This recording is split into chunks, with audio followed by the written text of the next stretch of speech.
अगर मैं आपसे कहूं कि पूरी सर्दी के लिए एकदम सही, कुरकुरी पत्ता गोभी का रहस्य बसंत में बोने में नहीं, बल्कि शरद ऋतु की देखभाल में छिपा है। जी हाँ, बिल्कुल सही सुना आपने। यही सितंबर का महीना तय करता है कि आपकी पत्ता गोभी मुट्ठी की तरह ठोस और अच्छी बनेगी या ढीली और बेस्वाद रह जाएगी। आज हम बात करेंगे सितंबर की रानी, पछेती पत्ता गोभी के बारे में। मैं आपको इसकी देखभाल और सुरक्षा के वो सभी राज बताऊंगा जो आपकी इस मामूली सब्जी को बागवानी कला के एक सच्चे शाहकार में बदल देंगे। पछेती पत्ता गोभी सिर्फ एक सब्जी नहीं, बल्कि सर्दियों के लिए आपके विटामिन का रणनीतिक भंडार है। अपनी शुरुआती किस्मों के विपरीत इसे लंबे समय तक भंडारण के लिए विशेष रूप से बनाया गया है। इसका मकसद है आपको रसीले सलाद और पौष्टिक व्यंजनों से तब तक खुश रखना जब खिड़की के बाहर बर्फ जमी हो, और ताकि यह अपना मकसद पूरी तरह से पूरा कर सके, सितंबर में इसे हमारी खास देखभाल की जरूरत होती है। तो आइए कदम कदम पर समझते हैं कि हमारी इस शरद ऋतु की पत्ता गोभी को अब क्या क्या चाहिए। और शुरुआत करते हैं सबसे जरूरी चीज से, पानी देने से। गर्मियों में हम अपनी पत्ता गोभी को खूब पानी देते थे, और ये बिल्कुल सही था। वह तेजी से बढ़ रही थी, खूब पत्ते निकाल रही थी, और उस समय पानी इसके लिए बहुत जरूरी था। लेकिन सितंबर आते ही खेल के नियम पूरी तरह बदल जाते हैं। हरे पत्तों का विकास धीमा पड़ जाता है। पौधे की सारी ऊर्जा अब अंदर की ओर एक ठोस और मजबूत गोभी बनाने में लगने लगती है। और यहीं पर ज्यादा पानी, जो पहले दोस्त था, अब सबसे बड़ा दुश्मन बन जाता है। जरा सोचिए कि पत्ता गोभी की जड़ें लगातार नम और ठंडी दलदल में डूबी हों। वे घुटन महसूस करने लगती है, कमजोर पड़ जाती है, और फिर सडन और फंगल बीमारियों का आसानी से शिकार बन जाती है। और सबसे बुरी बात जो ज्यादा पानी से हो सकती है, वह है गोभी के पत्तों का फटना। क्या आपने कभी फटी हुई बेढंगी गोभी देखी है? 10 में से 9 बार इसकी वजह जरूरत से ज्यादा पानी ही होता है। इसलिए सितंबर का यह मुख्य नियम हमेशा याद रखें, कम पानी देना बेहतर है बजाय ज्यादा देने के। पत्ता गोभी को लगभग 7-10 दिनों में एक बार पानी दे, लेकिन मौसम का ध्यान रखना बहुत जरूरी है। पानी देने से पहले हमेशा मिट्टी की जांच करें। अगर 1 उंगली की गहराई तक मिट्टी सूखी लगे, तो पानी देने का समय हो गया है। अगर नम लगे, तो बेझिझक 2-3 दिन और इंतजार करें। और यहां हम पत्ता गोभी से जुड़ी एक बहुत आम गलतफहमी पर आते हैं।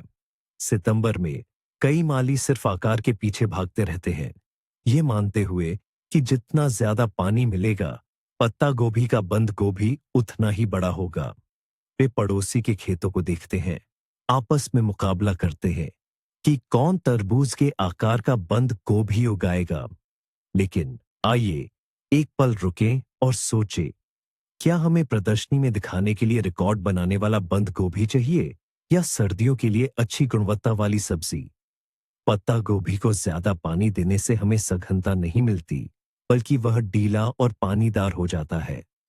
ऐसे बंद गोभी के अंदर के पत्ते आपस में सटे नहीं होते। वह बड़ा तो दिखता है, लेकिन वास्तव में अंदर से खोखला होता है। ऐसा विशालकाय बंद गोभी तहखाने में सबसे पहले सड़ जाता है। उसके अंदर फंसी हुई अतिरिक्त नमी बैक्टीरिया और फफूंद के पनपने के लिए आदर्श स्थिति पैदा करती है। हमारा लक्ष्य अब सिर्फ बड़ा बंद गोभी उगाना नहीं है, बल्कि एक घना, भारी और छूने पर बिल्कुल कसा हुआ बंद गोभी उगाना है। भले ही वह मध्यम आकार का हो, लेकिन मुट्ठी की तरह ठोस और सघन हो।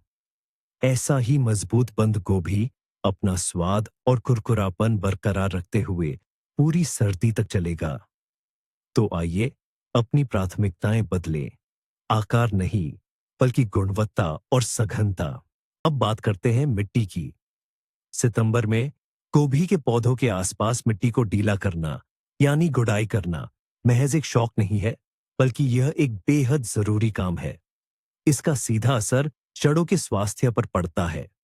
पानी देने और पतझड़ की बारिश के बाद मिट्टी की ऊपरी सतह पर अक्सर एक कड़ी पपड़ी बन जाती है। ये पपड़ी जड़ों को ऑक्सीजन मिलने से रोक देती है। हवा न मिलने पर जड़ प्रणाली कमजोर पड़ जाती है, पोषक तत्वों को ठीक से सोख नहीं पाती, और उन बीमारियों या सड़ांध का आसानी से शिकार बन जाती है जिनसे हम इतना डरते हैं। जब आप कुदाल या खुरपी हाथ में लेते हैं तो आप सिर्फ मिट्टी को कुरेद नहीं रहे होते, आप सचमुच गोभी को खुलकर सांस लेने का मौका दे रहे होते हैं। इसके अलावा गीली मिट्टी पर जड़ की उस कम मिलती नमी को बेहतर तरीके से सोख लेती है और उसे तने के पास जमा होकर बीमारियां फैलाने से रोकती है। एक और अच्छी बात यह है कि इस प्रक्रिया में आप साथ ही छोटे छोटे खरपतवारों को भी खत्म कर देते हैं, जो आखिरी दम तक हमारी इस रानी गोभी से कीमती पोषण चुराने की कोशिश करते रहते हैं। सबसे जरूरी बात यह है कि यह काम अति उत्साह में न करे, गुड़ाई ज्यादा गहरी न करे, सिर्फ 3 से 5 सेंटीमीटर तक ही करे, ताकि सतह पर मौजूद जड़ों को नुकसान न पहुंचे, जो इस समय बहुत अहम है। यह छोटा सा काम स्वस्थ जड़ों और परिणाम स्वरूप अच्छी पैदावार की गारंटी है। अब बात करते हैं खाद की। दोस्तों, यहीं पर कई बागवान सबसे आम और भारी गलती कर बैठते हैं। गर्मियों में हमने पत्ता गोभी को खूब नाइट्रोजन वाली खाद दी थी ताकि उसके शानदार और बड़े पत्ते आ सकें, और ऐसा करना बिल्कुल सही था। लेकिन सितंबर में नाइट्रोजन हर के समान है। सितंबर में पत्ता गोभी को जैविक खाद जैसे गोबर की खाद का घोल या मुर्गी की खाद, और न ही यूरिया या अमोनियम नाइट्रेट जैसे रासायनिक उर्वरक बिल्कुल नहीं देने चाहिए। नाइट्रोजन क्या करता है? यह पौधे की हरी पत्तियों और तनों की तेजी से वृद्धि को बढ़ावा देता है। गर्मियों में तो यह हमारे लिए अच्छा था, लेकिन अब यह विनाशकारी साबित होगा। घना होकर सर्दियों के लिए तैयार होने के बजाय गोभी का सिर अंदर से ढीला पड़ने लगेगा और पत्तियां पानीदार व कोमल हो जाएंगी। ऐसी गोभी घोंघे और इल्लियों के लिए एक आदर्श दावत बन जाएगी, और यह भंडारण के लिए बिल्कुल भी उपयुक्त नहीं होगी। इतना ही नहीं, सितंबर में नाइट्रोजन की अधिकता पौधे की रोग प्रतिरोधक क्षमता को कमजोर कर देती है, जिससे वह फंगल रोगों के प्रति अधिक संवेदनशील हो जाता है। याद रखें, शरद ऋतु आते ही हमें अपनी पत्ता गोभी के पोषण से नाइट्रोजन को पूरी तरह हटा देना है। यह वैसा ही है जैसे प्रतियोगिता से पहले किसी एथलीट के आहार से मिठाइयां हटा देना। अब उसे बिल्कुल अलग तरह के आहार की जरूरत है। आइए इस नाइट्रोजन के जाल को थोड़ा और गहराई से समझते हैं। सोचिए, आपका पौधा एक कंस्ट्रक्शन साइट है। नाइट्रोजन वो मजदूर है जो दीवारें खड़ी करने यानी पत्तों और तनों को बढ़ाने का काम करते हैं। गर्मियों में हमें ऐसे कई मजदूरों की जरूरत थी ताकि हम अपने पौधे का एक बड़ा और मजबूत ढांचा तैयार कर सकें।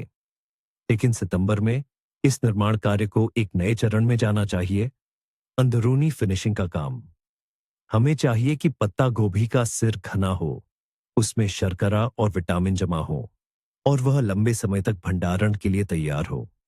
अगर हम उसी कंस्ट्रक्शन साइट पर उन दीवार बनाने वाले मजदूरों यानी नाइट्रोजन को भेजते रहेंगे, तो उन्हें समझ नहीं आएगा कि क्या करना है। वे नई कमजोर दीवारें खड़ी करने लगेंगे, जिससे पूरी संरचना ही कमजोर पड़ जाएगी। पौधा भ्रमित हो जाता है। पकने पर सारी ऊर्जा लगाने के बजाय वह अपनी शक्ति नए ढीले पत्तों की बेकार वृद्धि में खर्च करने लगता है। इसका नतीजा ये होता है कि हमें बाहर से सुंदर दिखने वाला पर अंदर से बिल्कुल खोखला पत्ता गोभी का सिर मिलता है, जिसमें नाइट्रेट्स भी जमा हो जाते हैं। यह गलत समय पर खाद डालने का सीधा नतीजा है। याद रखिए, जो खाद गर्मियों में फायदेमंद थी, वही सितंबर में आपकी सबसे बड़ी दुश्मन बन सकती है और आपकी पूरी फसल बर्बाद कर सकती है। तो नाइट्रोजन का काम तो हो गया। अब हमारी पत्ता गोभी को कौन सा आहार दे? अब उसके सबसे अच्छे साथी दो अन्य तत्व हैं, फास्फोरस और पोटेशियम। ये सिर्फ खाद नहीं, बल्कि ऐसे असली मार्गदर्शक हैं जो हमारी इस रानी को सर्दियों की चुनौतियों के लिए तैयार करते हैं। फास्फोरस मजबूत और स्वस्थ जड़ प्रणाली विकसित करने में मदद करता है, और मजबूत जड़ें ही यह सुनिश्चित करती हैं कि पौधा मिट्टी से सभी जरूरी सूक्ष्म पोषक तत्व ले पाएगा। वहीं पोटेशियम गोभी के गोले के लिए एक मजबूत सुरक्षा कवच बनाता है। यह कोशिकाओं को सूखे पदार्थ और शर्करा जमा करने में मदद करता है, जिससे पत्तियां अधिक घनी, मजबूत और कुरकुरी बनती हैं।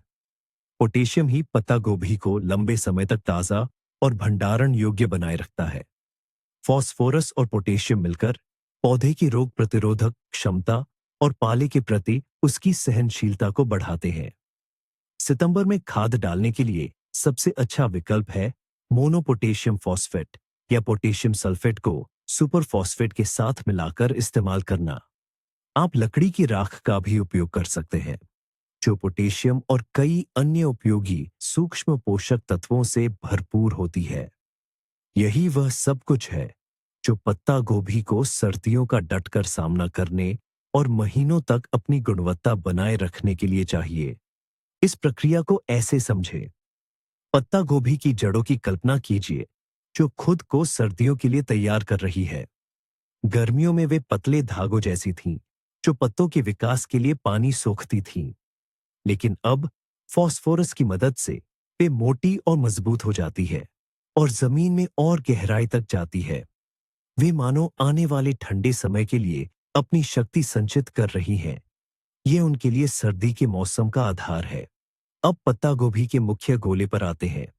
जब पोटेशियम पत्तों में पहुंचता है, तो ये एक कुशल पैकर की तरह काम करता है। ये अतिरिक्त पानी को हटा देता है और उसकी जगह कोशिकाओं में शक्कर और अन्य पोषक तत्वों को भर देता है। इससे पत्ते सघन हो जाते हैं, मानो कसकर दब गए हों। यही कारण है कि सही ढंग से पोषित पत्ता गोभी का गोला छूने पर इतना भारी और ठोस महसूस होता है। यह सिर्फ पानी से नहीं भरा होता, बल्कि गाढ़े पोषक तत्वों से भरा होता है। यह शर्करा कवच न केवल पत्ता गोभी को स्वादिष्ट बनाता है, बल्कि शुरुआती पाले से भी उसे बचाता है, एक प्राकृतिक एंटी फ्रीज की तरह काम करते हुए। इस तरह सही पोषण सिर्फ भोजन नहीं है, बल्कि यह आपकी फसल को लंबे और सफल भंडारण के लिए तैयार करने का एक पूरा कार्यक्रम है। मगर सिर्फ देखभाल से काम नहीं चलता। सितंबर में हमारी इस हरी भरी और रसदार पत्ता गोभी पर असली खतरा मंडराने लगता है, और इसका सबसे पहला, सबसे जिद्दी और सबसे पेटू दुश्मन है इल्लियां। वही प्यारी सी सफेद तितली और पत्ता गोभी के पतंगे की इल्लियां, जो रात में भोजन की तलाश में निकलती हैं, कुछ ही दिनों में कड़े पत्ता गोभी को छलनी बना सकती है। वे अंदर सुरंगें बना लेती है और अपना मल भी वहीं छोड़ जाती है, जिससे पत्ता गोभी सड़ने लगती है और पूरी फसल बर्बाद हो जाती है। सितंबर में तेज रसायनों का इस्तेमाल करना अब ठीक नहीं है, क्योंकि यह फसल जल्द ही हमारी थाली तक पहुंचने वाली है। इसलिए हम आजमाए हुए और सुरक्षित तरीकों का सहारा लेते हैं। पत्ता गोभी के गोले की नियमित रूप से जांच करें। अगर आपको पत्तों पर छोटे छोटे छेद दिखे, तो समझ लीजिए यह खतरे की पहली घंटी है। तुरंत कदम उठाएं, इससे पहले कि ये कीट पत्ता गोभी के अंदरूनी हिस्से में घुस जाए, जहां से इन्हें निकालना लगभग नामुमकिन हो जाएगा।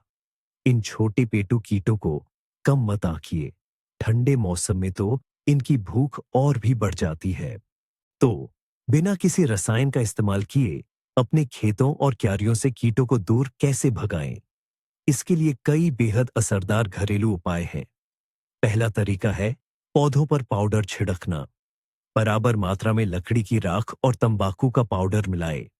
सुबह के समय जब पत्तों पर ओस हो, इस मिश्रण को पत्ता गोभी के पत्तों पर अच्छी तरह छिड़क दे। इसके बारीक कण पत्तों से चिपक जाएंगे और इल्लियों के लिए असहनीय स्थिति पैदा कर देंगे।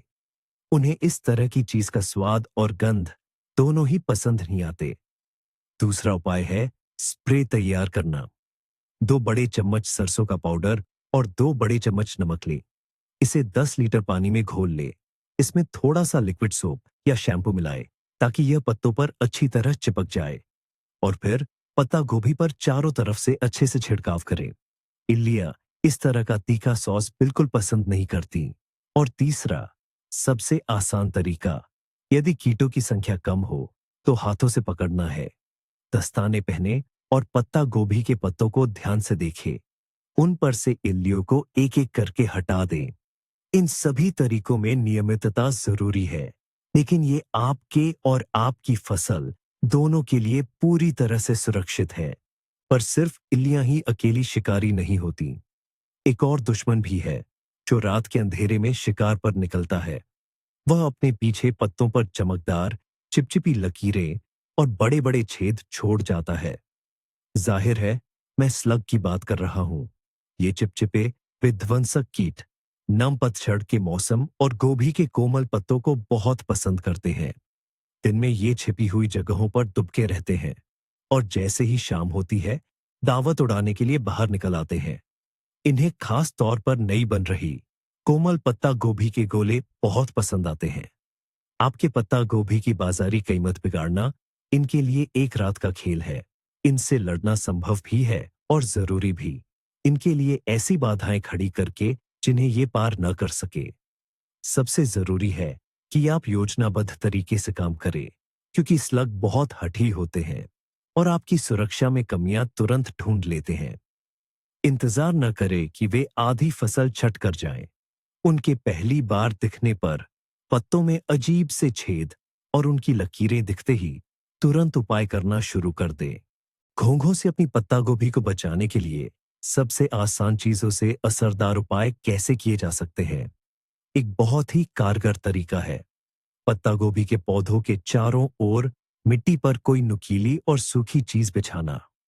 घोंघों का पेट बहुत नाजुक होता है और उन्हें नुकीली सतहों पर रेंगना बिल्कुल पसंद नहीं आता। आप हर पौधे के चारों ओर कुचले हुए अंडे के छिलके, बारीक बजरी, सीप के टुकड़े या यहां तक कि मोटे बालू का एक घेरा बनाकर फैला सकते हैं। पाइन नीडल्स, देवदार की पत्तियां भी कमाल का काम करती है। इनकी नुकीली बनावट और तेज गंध इन कीटों को दूर भगाती है। आप सरसों का पाउडर या लाल मिर्च पाउडर भी पौधों के चारों ओर फैलाकर एक और सुरक्षा घेरा बना सकते हैं। फंदों का इस्तेमाल भी एक अच्छा तरीका है। शाम को अपनी क्यारी के पास पुरानी लकड़ियां, पत्थर के टुकड़े या गीले कपड़े रख दें।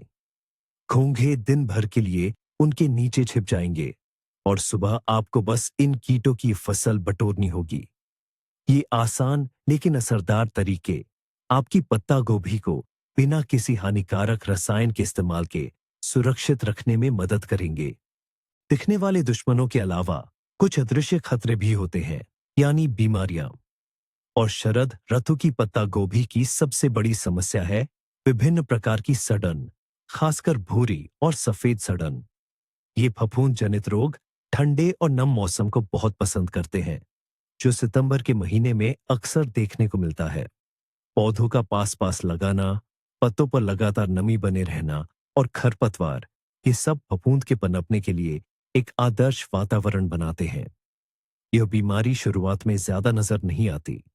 ये नीचे के पत्तों पर छोटे छोटे पानी जैसे धब्बों से शुरू होती है, जो बाद में भूरी रोएदार परत से ढक जाते हैं। यह सड़न तेजी से पत्ता गोभी के अंदर तक फैल जाती है और कटाई के समय तक अंदर से यह पूरी तरह खराब हो चुकी होती है, भले ही बाहर से ये बिल्कुल स्वस्थ नजर आए। एक बार जब यह बीमारी फैल जाती है, तो उससे निपटना बहुत मुश्किल हो जाता है। इसलिए हमारी सबसे बड़ी प्राथमिकता रोकथाम है। हमें फफूंद को पनपने का कोई मौका नहीं देना है। रोगों पर विजय पाने की कुंजी, शायद आपको अजीब लगे, स्प्रे करने में नहीं, बल्कि सही वायु संचार में है। सडेदरन पैदा करने वाली फफूंद वहां नहीं पनप पाती जहां हल्की हवा चलती है और पत्ते तेजी से सूख जाते हैं। यदि आपकी पत्ता गोभी की क्यारियां घने जंगल जैसी लगती हैं, जहां अलग अलग पौधों के पत्ते एक दूसरे से उलझकर एक दूसरे पर पटीडीहे रहते हैं, तो आप खुद ही बीमारियों के पनपने के लिए एक आदर्श माहौल बना रहे हैं। ऐसी परिस्थितियों में नमी काफी समय तक बनी रहती है, खासकर बारिश या सुबह की ओस के बाद। तो क्या करें? जवाब सीधा है, आपको उचित वायु संचार सुनिश्चित करना होगा। एक साधारण कृषि तकनीक जिसके बारे में हम अभी बात करेंगे, आपकी फसल को किसी भी फफूंद नाशक से कहीं ज्यादा प्रभावी ढंग से बचा सकती है। हम निचले पत्तों को समय पर हटाने की बात कर रहे हैं। ये उपाय न केवल वायु संचार में सुधार करता है, बल्कि संक्रमण के संभावित स्रोत को भी हटाता है, क्योंकि पुराने और कमजोर पत्ते ही सबसे पहले फफूंद से प्रभावित होते हैं। और यह तरीका है नीचे की पीली पत्तियों को हटाना। लेकिन यह काम समझदारी से करना चाहिए, ताकि पौधे को कोई नुकसान न पहुंचे। कुछ माली जोश में आकर लगभग सारी बाहरी पत्तियां तोड़ देते हैं, जिससे पत्ता गोभी का गुच्छा लगभग नग्न हो जाता है। उन्हें लगता है कि इससे सारी ताकत गोभी के गुच्छे में जाएगी। यह एक बहुत बड़ी गलती है। हर स्वस्थ हरी पत्ती एक छोटी फैक्ट्री की तरह होती है, जो प्रकाश संश्लेषण की मदद से पूरे पौधे के लिए पोषण बनाती है, जिसमें बढ़ता हुआ गोभी का गुच्छा भी शामिल है। उन्हें हटाकर आप पत्ता गोभी को उसकी ताकत से वंचित कर देते हैं। हमारा काम केवल वही पत्तियां हटाना है जो सचमुच बाधा बन रही है। सबसे पहले वे पत्तियां जो पीली पड़ चुकी हैं या सूखना शुरू हो गई हैं, वे अपना काम कर चुकी हैं और अब केवल बोझ है। और दूसरा, जो सबसे महत्वपूर्ण है, उन पत्तियों को हटाना जो सीधे जमीन पर पड़ी हैं। नमी वाले मौसम में यही पत्तियां मिट्टी से पौधे में संक्रमण फैलाने का रास्ता बन जाती हैं। सही साफ सफाई वाली कटाई आपके बगीचे की क्यारियों के स्वास्थ्य और स्वच्छता की कुंजी है। तो आखिर पत्तियां कब और कैसे तोड़नी चाहिए ताकि पत्ता गोभी को फायदा मिले, न कि नुकसान? इस काम के लिए सबसे अच्छा समय है कोई सूखा धूप वाला दिन। ऐसा इसलिए जरूरी है ताकि टूटी हुई जगह हवा में जल्दी सूख जाए और संक्रमण इन्फेक्शन का रास्ता न बने। बारिश के मौसम में ऐसा बिल्कुल न करें। यह तरीका बहुत आसान है। आपको चाकू या कैंची से कुछ भी काटने की जरूरत नहीं है। पत्ती को बिल्कुल जड़ के पास से डंठल से पकड़े और जोर से नीचे की ओर खींचे, जैसे आप उसे तोड़ रहे हो। यह एक खास टक की आवाज के साथ अलग हो जानी चाहिए। अगर आप इसे साइड में या ऊपर की ओर खींचते हैं, तो डंठल को नुकसान पहुंच सकता है। हमें सिर्फ सबसे निचली परत की पत्तियां तोड़नी चाहिए। आमतौर पर 2-3 पत्तियां जो जमीन को छू रही हो या साफ तौर पर पीली पड़ गई हो। तना बहुत ज्यादा ऊपर तक खाली न दिखे, इस बात का ध्यान रखें। इस प्रक्रिया के बाद गोभी के सिर के नीचे की मिट्टी बेहतर तरीके से हवादार रहेगी और जल्दी सूखेगी, जिससे सड़ांध गलने के विकसित होने का खतरा काफी कम हो जाएगा। जरूरत पड़ने पर अपनी फसल का निरीक्षण करते हुए लगभग हर हफ्ते या 1.5 हफ्ते में इस प्रक्रिया को दोहराए। तो अब बात करते हैं सबसे दिलचस्प विषय पर, पहले पाले की। कई माली इनसे आग की तरह डरते हैं। जैसे ही उन्हें रात में तापमान 0 या थोड़े माइनस में गिरने का पूर्वानुमान मिलता है, वे घबराकर खेत की ओर दौड़ते हैं और सारी पत्ता गोभी काट लेते हैं, यहां तक कि उसे भी जो अब भी पूरी तरह पकी नहीं होती। उन्हें फसल बर्बाद होने का डर सताता है।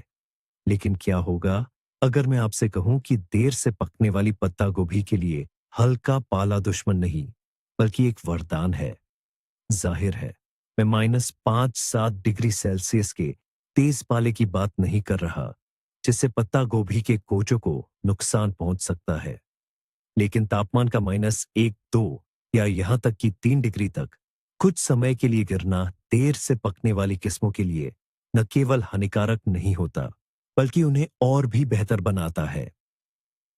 यह इन पौधों के जेनेटिक्स में निहित एक प्राकृतिक प्रक्रिया है और हमें इसे रोकना नहीं चाहिए, बल्कि अपने फायदे के लिए इसका इस्तेमाल करना चाहिए। कटाई में जल्दबाजी न करें, प्रकृति को अपना काम करने दें। पत्ता गोभी का यह अद्भुत मीठा रहस्य क्या है? यह सब बेहद सरल और तार्किक है। जब हवा का तापमान 0 से नीचे गिरता है, तो पौधा इसे तनाव के रूप में महसूस करता है, जैसे कि सर्दी आने का स्पष्ट संकेत हो। अपनी कोशिकाओं को बर्फ के क्रिस्टलों से होने वाले नुकसान से बचाने के लिए यह एक आपातकालीन सुरक्षा तंत्र सक्रिय करता है। पत्तियों के अंदर स्टार्च के हाइड्रोलिसिस की एक सक्रिय प्रक्रिया शुरू हो जाती है। जटिल कार्बोहाइड्रेट जो पहले पत्तियों में जमा थे और लगभग बेस्वाद थे, अब सरल शर्करा, ग्लूकोज और फ्रुक्टोज में टूट जाते हैं। ये शर्करा कोशिका रस की सांद्रता को बढ़ा देती है, जिससे उसका जमने का बिंदु कम हो जाता है। सीधे शब्दों में कहें तो पौधा अपने लिए प्राकृतिक एंटीफ्रीज खुद बनाता है और हमारे लिए उपभोक्ताओं के तौर पर इसका सबसे सुखद साइड इफेक्ट है। हल्की ठंड लगने से पत्ता गोभी काफी मीठी, अधिक रसदार हो जाती है और कुछ किस्मों में पाई जाने वाली कड़वाहट भी दूर हो जाती है। इसे वह आदर्श गहरा स्वाद मिलता है जिसकी सर्दियों की तैयारियों और ताजे सलाद में इतनी सराहना की जाती है। पत्ता गोभी का गुच्छा कब पूरी तरह से पककर कटाई के लिए तैयार होता है, ये पहचानना कैसे संभव है? पाल गिरने का इंतजार करना तो एक तरीका है, लेकिन कुछ और भी पक्के संकेत हैं जिन्हें नजरअंदाज नहीं किया जा सकता। पहला, उसकी कसावट। पत्ता गोभी के पास जाए और उसके गुच्छे को दोनों हाथों से दबाकर देखे। अगर वह ठोस कड़ा जैसे पत्थर जैसा महसूस हो और आपकी उंगलियों से दबे नहीं, तो यह परिपक्वता का मुख्य लक्षण है। ढीला और नरम गुच्छा अभी कच्चा है और उसे और समय चाहिए। दूसरा, रंग पर ध्यान दें। पूरी तरह से पकी हुई पत्ता गोभी के बाहरी पत्तों पर किस्म के अनुसार एक सफेद या हल्का नीला मोम जैसा आवरण आ जाता है। ये एक तरह की सुरक्षात्मक परत होती है जो बताती है कि पौधा अब भंडारण के लिए तैयार है। तीसरा, सबसे निचले, सबसे बड़े और पुराने बाहरी पत्ते को देखें। अगर वह हल्का पीला पड़ने लगा है, तो यह एक और संकेत है कि गुच्छे का विकास पूरा हो चुका है। केवल कैलेंडर की तारीख नहीं, बल्कि इन सभी संकेतों का मेल आपको कटाई के लिए सही समय बताएगा। और अब जब आप यह सुनिश्चित कर चुके हैं कि पत्ता गोभी पूरी तरह पक चुकी है, उसने हल्के पाले को झेल लिया है और अब भंडारण के लिए बिल्कुल तैयार है, तो भी चाकू चलाने से पहले एक आखिरी जांच करना बहुत जरूरी है। पत्ता गोभी को सभी तरफ से ध्यान से देखें। सुनिश्चित करें कि उस पर बीमारी के कोई लक्षण न हो, जैसे गहरे धब्बे, चिपचिपा पदार्थ या सड़न के निशान। यह भी जांच ले कि पत्तों पर कीटों के अंडे या खुरदलियां तो नहीं है, जो पत्तियों की परतों में छिपी हो सकती है। ऐसी पत्ता गोभी को कभी भी भंडारण में न रखें, क्योंकि यह बाकी सभी को खराब कर सकती है। अब पत्ता गोभी पर हल्के से थपथपाएं। एक परिपक्व और ठोस पत्ता गोभी से एक तेज गूंजती हुई आवाज आती है। अगर आवाज दबी हुई या खोखली लगे, तो इसका मतलब है कि अंदर खाली जगह हो सकती है। पत्ता गोभी को सूखे मौसम में काटना सबसे अच्छा है।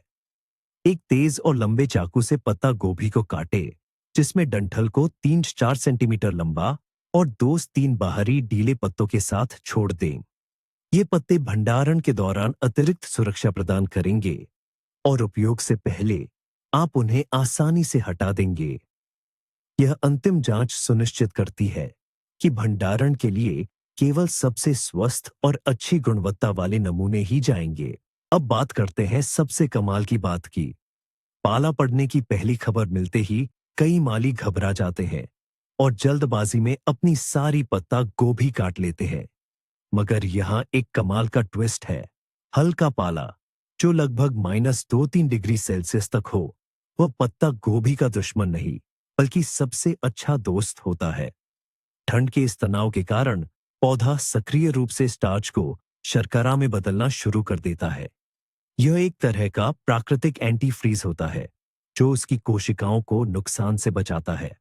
नतीजतन पत्ता गोभी सिर्फ ठंड के प्रति ज्यादा प्रतिरोधी नहीं बनती, बल्कि यह काफी ज्यादा मीठी, रसीली और स्वादिष्ट भी हो जाती है। इसलिए जब आप पत्तों पर पाला देखें, तो घबराइए नहीं, बल्कि खुश हो जाइए, क्योंकि आपकी पत्ता गोभी अपने स्वाद के चरम पर पहुंच रही है। एक और अहम बात निचले पत्तों को लेकर है। एक गलतफहमी यह है कि हमें लगभग सभी अतिरिक्त पत्तों को तोड़ देना चाहिए, ताकि सारी ताकत गोभी के कंद में जाए। ये एक बहुत बड़ी गलती है। निचले पत्ते दरअसल सौर पैनल होते हैं और पोषक तत्व बनाने की फैक्ट्री भी। सिर्फ उन्हीं पत्तों को हटाए जो पीले पड़ गए हैं और जमीन पर पड़े हैं, क्योंकि वे सड़न का खतरा पैदा करते हैं। स्वस्थ हरे पत्तों को रहने देकर आप गोभी के कंद को आखिरी दिन तक अच्छी तरह से विकसित होने देते हैं। तो संक्षेप में, सितंबर में देर से उगने वाली पत्ता गोभी की देखभाल करना कोई लड़ाई नहीं, बल्कि प्रकृति के साथ एक समझदारी भरी साझेदारी है। नियमित पानी देना, सही पोटेशियम फास्फोरस खाद डालना, कीटों से बचाव और सबसे जरूरी बात, हल्के पाले से न डरना। इन आसान नियमों का पालन करके आप पूरी सर्दी के लिए स्वादिष्ट और करारी पत्ता गोभी सुनिश्चित कर पाएंगे। इस वीडियो को आखिर तक देखने के लिए आपका बहुत बहुत शुक्रिया। अगर आपको कुछ नया और फायदेमंद सीखने को मिला हो, तो वीडियो को लाइक करना और चैनल को सब्सक्राइब करना न भूलें, ताकि आप हमारे दूसरे बागवानी के राज मिस न करें। आपकी देर से उगने वाली पत्ता गोभी उगाने की क्या खास तरकीबें हैं? या शायद आप ऐसे कीटों से परेशान हुए हैं जिनका मैंने जिक्र नहीं किया? अपना अनुभव कमेंट्स में साझा करें। आइए इस पर चर्चा करते हैं।